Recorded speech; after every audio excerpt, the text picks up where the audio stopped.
जगत में हम बहुत कुछ बनने का प्रयास कर रहे होते हैं, लेकिन कठिनाई क्या है?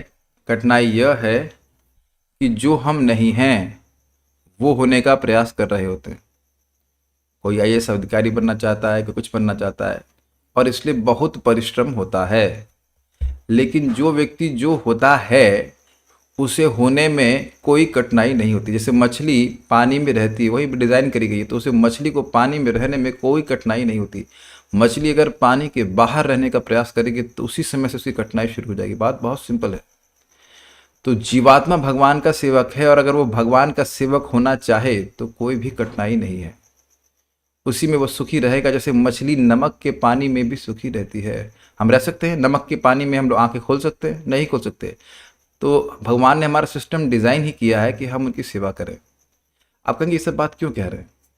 बात बहुत सिंपल है। हम चाहते हैं सुख की प्राप्ति और दुखों की निवृत्ति, लेकिन भगवान की सेवा के द्वारा ही सुखी होंगे। जैसे भोजन को पेट में देंगे तभी आंखें संतुष्ट होंगी, आंखों को अलग से संतुष्ट नहीं कर सकते। बात बहुत सिंपल है, लेकिन इसको स्वीकार करना होगा। एक बात। दूसरी बात बहुत महत्वपूर्ण है। जब भगवान से कुछ प्रार्थना करते हैं और प्रार्थना पूरी हो जाती है तो आपका विश्वास होता है कि नहीं? हाँ, हमारी प्रार्थना भगवान सुनते हैं। तो मैं आपको बता रहा हूँ कौन सी प्रार्थना करिए। भगवान आज मुझे माया से बचाइए, मैं पूरा दिन आज आपकी सेवा में लगा रहूं।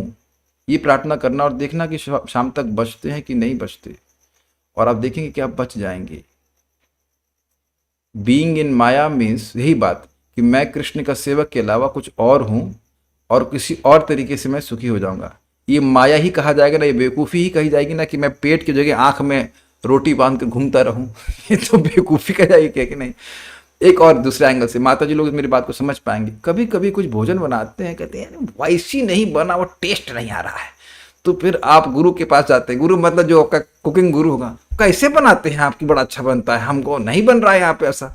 तो उसी प्रकार से हमने अपनी बहुत सारी खिचड़ी पकाई है अनादिकाल से कि सुखी हो जाएं, कृष्ण से विरक्त होकर सुखी हो जाएं, लेकिन वो मजा नहीं आ रहा है।